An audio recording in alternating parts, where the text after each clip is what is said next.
Stand up India, stand up India.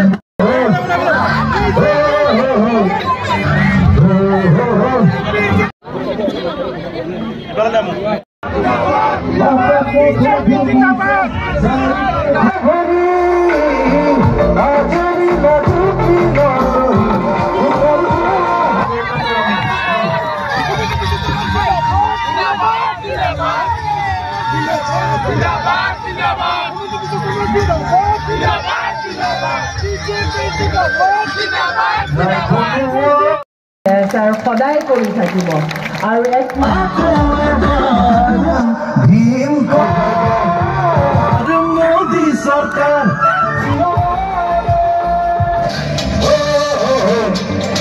আমিতো চবেই আহিছোঁই তাৰ কাৰণে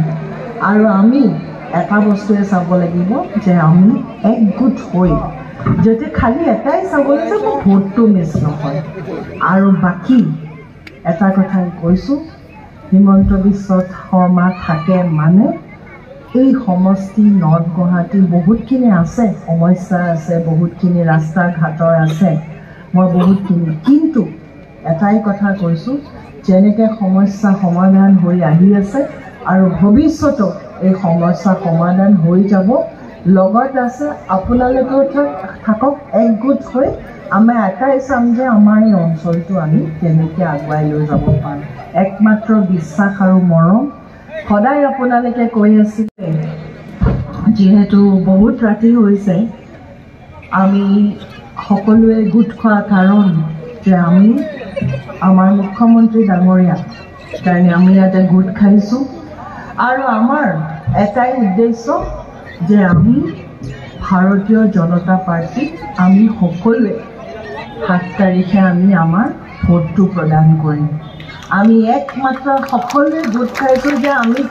মুখ্যমন্ত্ৰী ডাঙৰীয়া এই মানুহজনে আজি দিনে ৰাতি 20টা বছৰ আপোনালোকৰ লগত থিয় হৈ আছে আৰু ভৱিষ্যতেও য'তেই নহওক সদায় কয় মই যে 3টা সমষ্টি MLA আৰু নৰ্থ গুৱাহাটীত আমি সদায় আমি থাকিয়ে গ'লোঁ তো গতিকে আমি সদায় সেই পৰিয়ালটো আমি সদায় আছোঁ আৰু ভৱিষ্যতেও আপোনালোকৰ লগত আগৰ নিচিনাকৈ দিনে নিশাই বিপদে আপদে সদায় আমি এখন ডাঙৰ পৰিয়াল কেতিয়াবা সুখ দুখ আছে মানুহৰ কেতিয়াবা থাকে যে বাইদেউ ইটো নহ'ল সিটো নহ'ল কিন্তু 10টা বজালৈ এই সুন্দৰ পৰিৱেশটো আজি একেলগে